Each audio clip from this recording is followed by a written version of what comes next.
just beginning. It's not over. We have one more fantastic speaker. Al Sattler, come on up.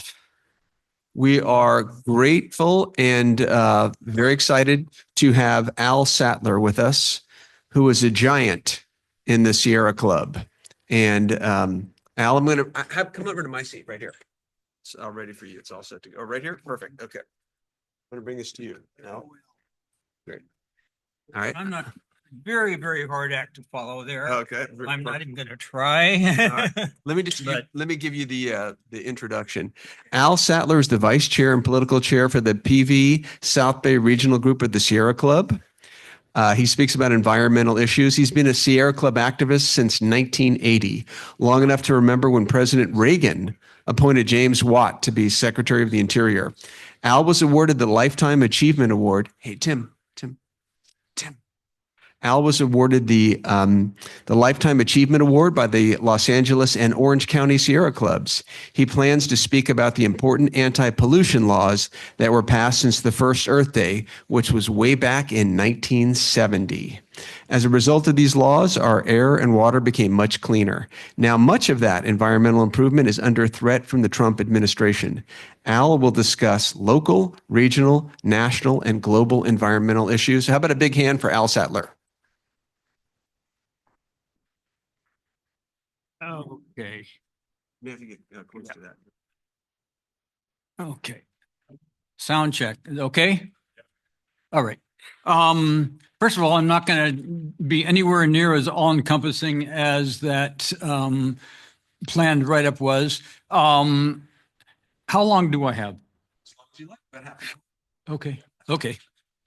All right. First of all, actually, I'm going to have trouble seeing the slides. First Earth Day, 1970, was spurred to some extent by events happening before then. The Santa Barbara oil spill was 1969. The Cuyahoga River. No, not one-use plastic, please. I've got my own water bottle along. Anyway, the Cuyahoga River caught fire, not for the first time in 1969. So there was definitely energy building toward this, and Senator Gaylord Nelson hired a young man, Dennis Hayes, to organize something, and it wound up being a significant event. At that time, I remember helping organize the first little Earth Day event at our college campus in 1970, and it went on for a number of years, and it kind of went quiet for a while. And then the 20th anniversary of Earth Day, people decided to make a much bigger deal out of it again. There was a significant effort here in the Palos Verdes area in particular. I forgot to bring my Earth Day T-shirt along to show you. It's so nice. Beautiful. I think it was white-tailed kite and such. Anyway, but going back, 1972, the Clean Water Act was passed, and the Clean Air Act was upgraded in 1970. That was, that specified that the air had to be much more breathable, specified limits for a number of compounds, including ozone, sulfur oxides, particulates, and lead. And then 1990, the Clean Air Act was upgraded to also include acid rain issues.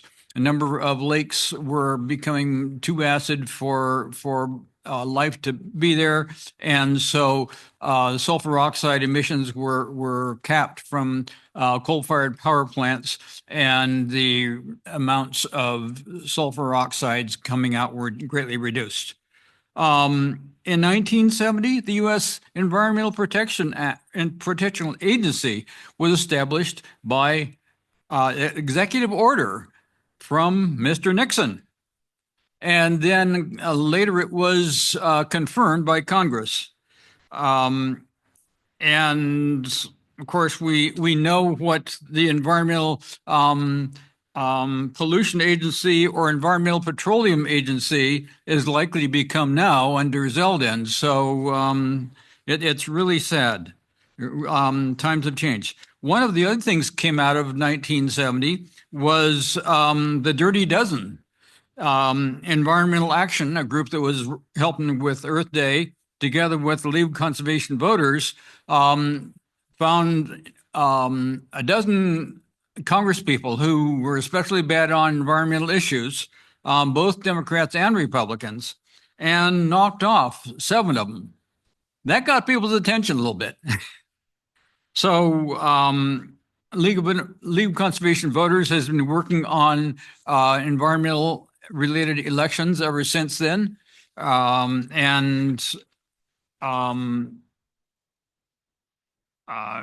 made a big difference in things. Why don't I kind of go into some of the slides that I'd set up now? I'm going to have trouble. I'm going to have to crane way around here in order to actually see where we are. I'll help you out. Huh? I'll help you out. We have some slides. Yeah, I have slides. Okay. Reggie has them all set up to go. Okay. So anyway, we do know what the Earth looks like at this point. You can see that thin skin around it is the atmosphere that we're breathing and living in. It's a very thin skin, and it doesn't take that much to alter it and pollute it. So next, the Sierra Club is an organization that I am almost entirely active in. It was founded in 1892. You can see the mission statement there. You don't have to have me read it to you, really. So let's go on from there. And nice quote from John Muir. And darn, anyway, I guess I thought I'd be looking at these myself. So anyway, the Sierra Club is, never was just a hiking organization.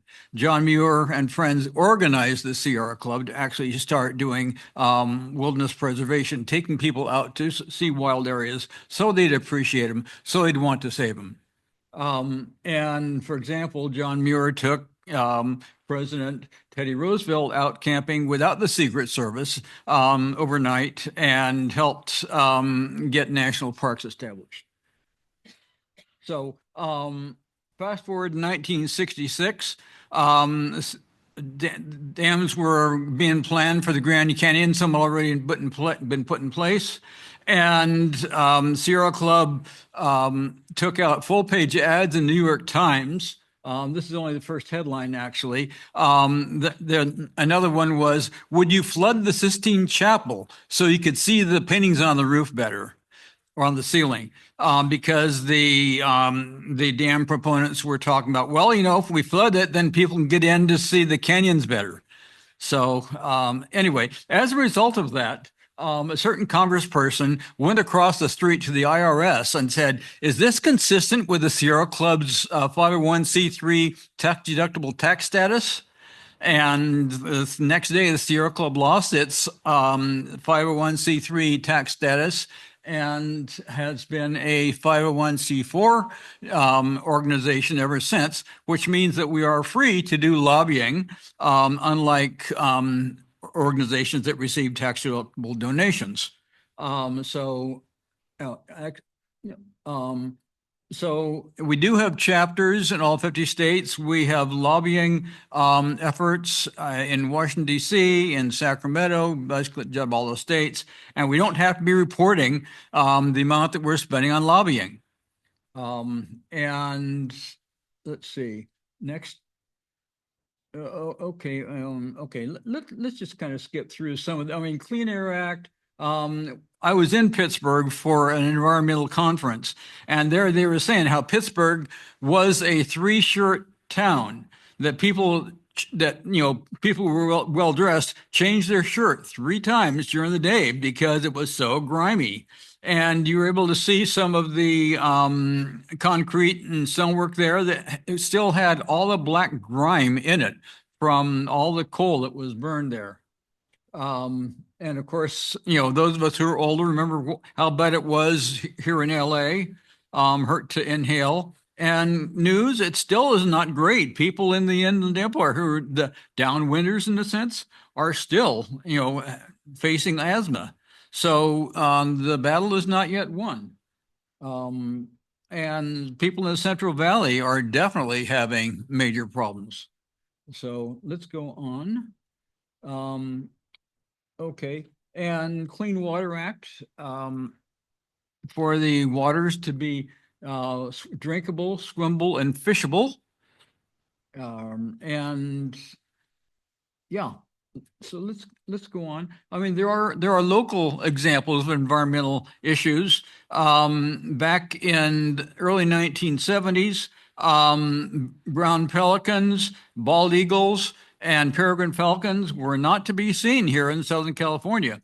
I was on a whale watch trip off the Coronados Islands in 1972, and the Audubon people were looking at all the islands and couldn't see a single live chick, and that's where the pelicans should have been nesting.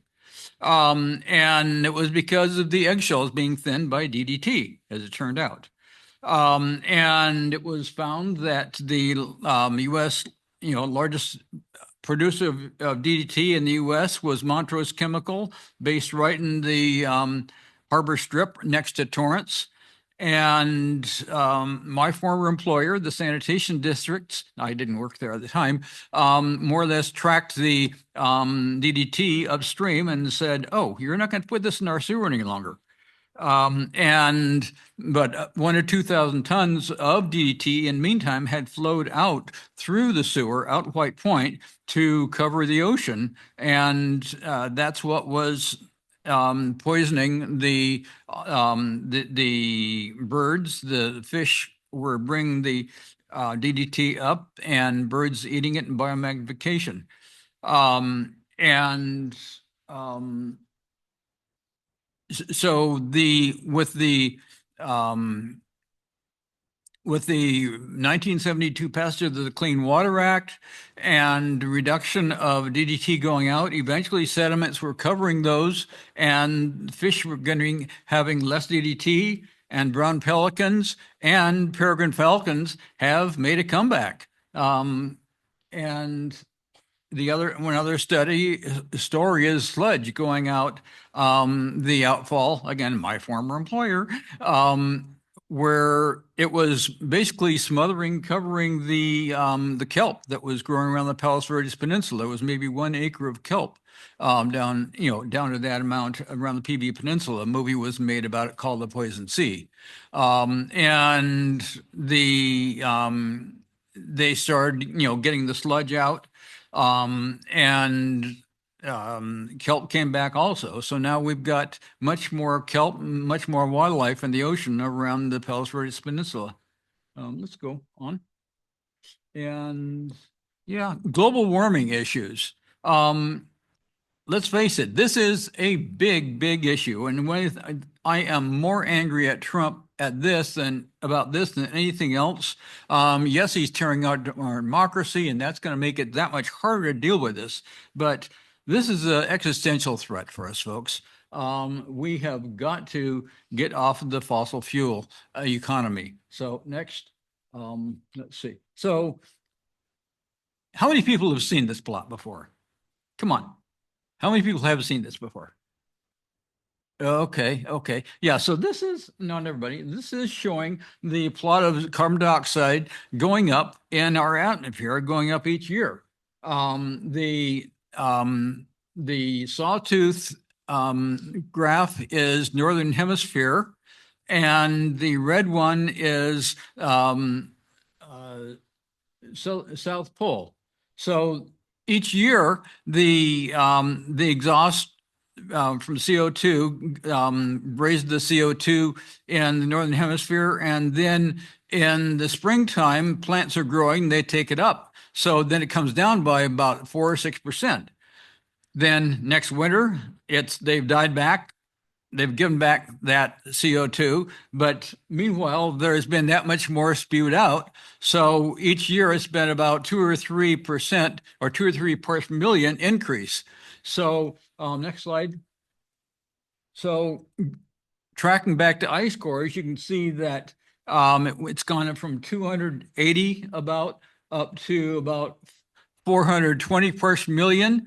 That's a that's a large increase. I mean, we need to increase anything but by 1.5 times or so. Figure you're going to have a change in what's happening.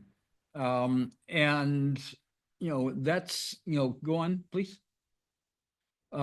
Okay, your carbon cycle. Okay, so we got naturally we would have more or less even exchange between the ocean and land vegetation and animals, but then we're burning a certain amount of fossil fuel each year, and that's leading to an increase in the concentration of CO2 in the atmosphere. And here you see the dotted line is the cumulative amount of fossil fuel burned, and the solid line is the CO2 concentration. And it's not quite in line. Apparently, plant life is taking up a bit more CO2, carbon dioxide fertilization, a little bit easier for plants to grow, but it's not going to be anywhere near enough to save us. Go on. So greenhouse effect, sunlight coming down, being absorbed by the Earth's surface. Once it's absorbed, the Earth's surface warms and then radiates back as heat, which is a different wavelength. So that is absorbed by compounds like carbon dioxide and methane. And so it's retained in the atmosphere. And we need that greenhouse effect to keep us alive. If we didn't have that greenhouse effect, it would be something like 5 degrees here at our Earth's surface. But on the other hand, there's such a thing as too much of a good thing. So the temperature is increasing because we're out of balance. We're producing excess CO2. So the rate of carbon dioxide of our temperature actually is higher than it has been in probably thousands, if not millions, at least thousands of years now. We're definitely out of line. So this is a rather old graph, in fact. So let's go on. And to answer some of the points from some contrarians, carbon dioxide is not caused by volcanoes. You can see the plot of CO2 is going up with essentially no effect from the eruptions of various volcanoes there. Next. In fact, the volcanoes actually cool our air by a little bit because the sulfur oxides they put out absorb the sunlight that otherwise would be coming through. So you can see the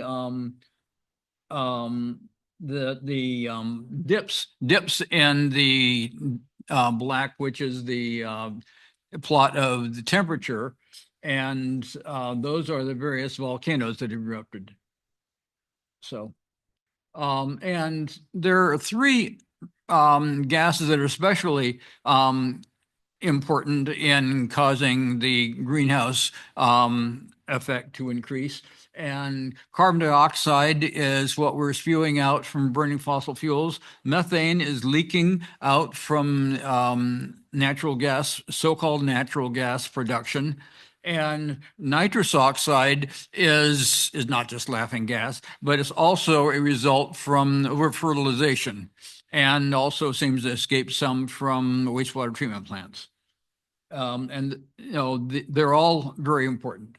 And impact of global warming, disrupted climate, that extremes of our extreme weather events, more powerful storms, whiplash in our weather, greater extremes, heat and then flooding. And there's some evidence that there's a greater chance that even the most recent fires we had would have been likely because of global warming. Before those fires, I found, there were papers that I found, one from 2023. Climate warming increases extreme daily wildfire growth risk in California. And you think back that there were some extreme heat waves in Washington, Oregon, and Canada a year or two before, and extreme unheard of fires there. This is not normal. So, and then droughts, floods, sea level rise is almost like old news. By the time sea level rise is a problem, we'll have had to deal with a lot of other issues. And it's just one of the major tragedies of our times that the oil companies have been able to convince the politicians, especially the Republican politicians, that global warming is a hoax, that it's all political instead of being scientific fact, and that if they just held their hands over their eyes, put their fingers in their ears, it would all go away. I mean, they're going to Trump administration is going to get away with all of the people in NOAA, the National Oceanographic and Atmospheric Administration, because that's where the global warming hysteria is coming from. Okay? So Exxon knew back in the 1970s that burning fossil fuels was causing global warming, but they hid the reports and kept selling gasoline, denying that burning fossil fuels is causing climate change. So there are now starting to be some bills coming out about holding them liable, and it's high time. So, yeah. Stern Review was talking about the economics of climate change. This was a number of years ago. And 1% of the GDP sounds like a lot, but losing 5% is a lot more. So, and recently there was an insurance company, I think reinsurance company, that was saying that, if we don't get it together and start reducing our global warming, our greenhouse gases, then we're going to have real trouble with our civilization. So, and yeah, so we, wonderful quote here. We are faced with the fact, my friends, that tomorrow is today. We are confronted with the fierce urgency of now. In this unfolding conundrum of life and history, there is such a thing as being too late. Anybody recognize the quote? Next. Over the bleached bones and jumbled residues of numerous civilizations are written the pathetic words, too late.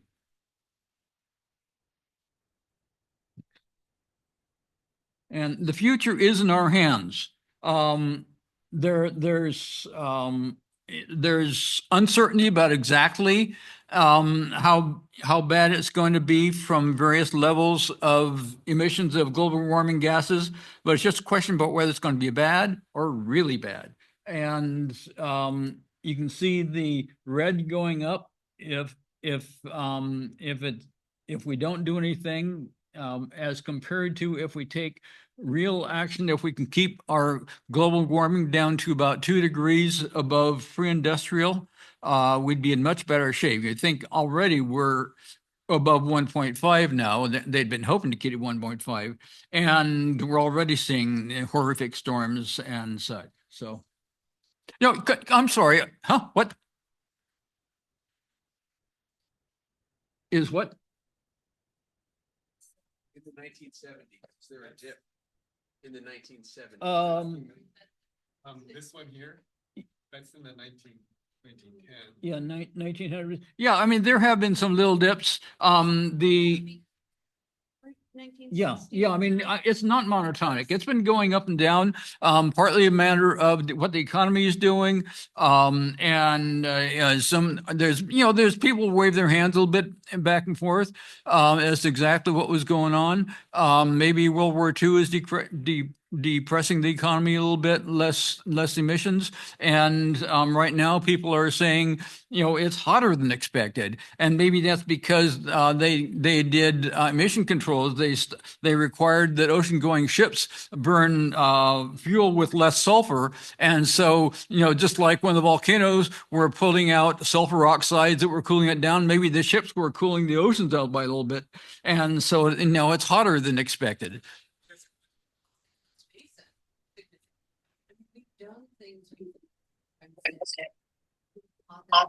Yeah, so I'm sorry. I'm going to have to. I've got so little time. I'm going to have. I can't. Take questions right now. Yeah. So anyway, we can do it. We do have the basic knowledge. And people are saying, "Oh, no, you have to invent this and that and the other in order to be able to do it." No, we don't. We've got it. We can do it. Back in 2004, a paper came out and said, well, yes, it's going to be really hard. But if we kind of look at it in various stages, each wedge actually go on to the next one. Actually one more yet. That if we can do all these various things, that we can, go to just constant amount of CO2 and increasing instead of increasing. And if we decrease a little bit, then we'll be that much better off. But there are major things, things like going to full electrification of everything, nuclear power, carbon capture and storage. One of the things they were talking about was massive biofuels. I mean, all these things that are pretty extreme. And they were saying, well, but if you don't like one, then you have to say, okay, so what are we going to do to take away, to cope with that one? So I'm not necessarily advocating for any particular one of those things I was mentioning, but it's just showing that we can do it, but it's going to be difficult. Okay.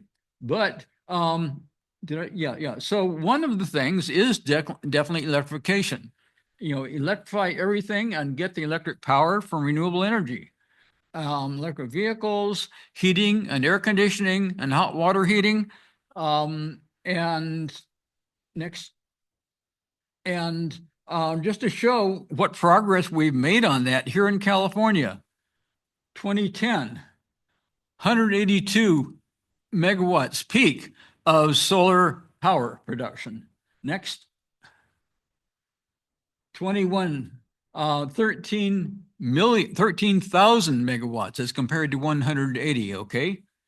And next one yet, here we are. Again, I chose Earth Day for those, and we're at 20,000 megawatts peak, just, this past Earth Day. So it shows that we can build and help power our way out of this. And people were saying, okay, so what happens when the sun goes down? Well, batteries have been massively been put online the past very few years, and that's helping to keep the help power us once the sun goes down, the first couple hours after the sun goes down.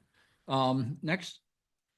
And one of the other things that we're doing right now, and it's actually before the Air Quality Management District, is using electric air conditioning and not just air conditioning, of course, but air conditioning running backwards, heat pumps for heating and hot water heating.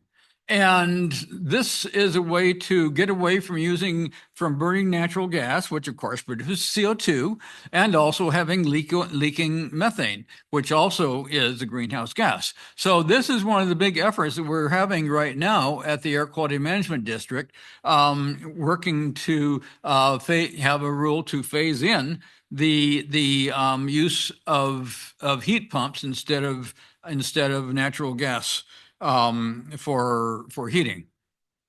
Buy an electric vehicle. Do it right. Do it as soon as your present vehicle runs out. don't buy a Tesla, but if you buy other EVs, if you buy EVs from other nations, from other companies, then they don't have to pay Tesla for the fact that they aren't producing enough EVs. They aren't selling enough EVs. Let's get the other companies' EVs up and going. It can make a big difference, and it's the charging. You know, people say, okay, problem with charging. Well, it's not that expensive to put a charger in your own garage, and there are more and more chargers out there now. I know somebody who lives in a condo and goes out to one of the fast chargers in the evening and charges his car up. So it can work. So, and yeah, even short of using a car, walk, bicycle, use mass transit. Please, it uses less resources, and eating less meat also. Next. Okay, all right. Using water uses energy. Right, Rob? Pumping water over the Tehachapi's, for example, uses a very significant amount of water of energy. Treating water takes energy. The less water you're using, the less energy you're using. When people were especially being conscious of saving water, the electrical usage here in California definitely went down. Produce less trash, and yes, call up your elected officials and tell them, we want, we've got our local legislators. Let's, are good. I mean, we got Muratsuchi, we've got Ben Allen, we've got Ted Lieu, good on environmental issues. But there are so many others who aren't, and even the ones who are good can use backstopping. Call them up from once in a while and say, please do more, whatever you can to stop global warming. So, and a diet. This is a paper from the Lancet, which is, as you may know, a very important medical journal, and their estimate about what it would take to try to have people have enough food and stop global warming, and yet not use the entire earth for agriculture. So let's go on. I think there's a couple more. Yeah. So actually, one of the things I didn't get around to mentioning is that the Sierra Club, being a 501c4 organization, can do political endorsements. And beginning in 1980, started doing campaigns to support candidates, and sometimes is doing independent expenditure campaigns. 2020, during time of COVID quarantine, I spent from May until December on the phone with Sierra Club Independent Action, and didn't get out much walking, and maybe that accounts for part of my back problem. But anyway, but hey, maybe it was worth it, because we got Biden elected and we got some good senators elected that time. So I take real pride in that. And we've helped make a real difference in electing some other people to public office. And the Sierra Club endorsement is one of the most valued endorsements, at least in the Democratic Party. So, and we have some various conservation issues that we're working on. So, and to show you we can have a comeback. Remember I was telling you about how peregrine falcon and pelicans were down because of DDT? Well, we were seeing this peregrine falcon just a weekend or two ago. That was a real thrill, let me tell you. And pelicans are back. I mean, they've come back enough that some fishermen are considering them a nuisance. But, every time I see the pelicans, I get a real thrill. So, anyway, we can make a difference. And local wildlife, The Bixby marshland, which is a small parcel on land owned by the sanitation districts, off of Figueroa, just a tiny bit south of Sepulveda, open just the first Saturday morning of each month, is a nice little wildlife habitat area. And so the couple great blue herons here, you can see a variety of wildlife there. It's a nice little managed wetland area. So let's take care of our home.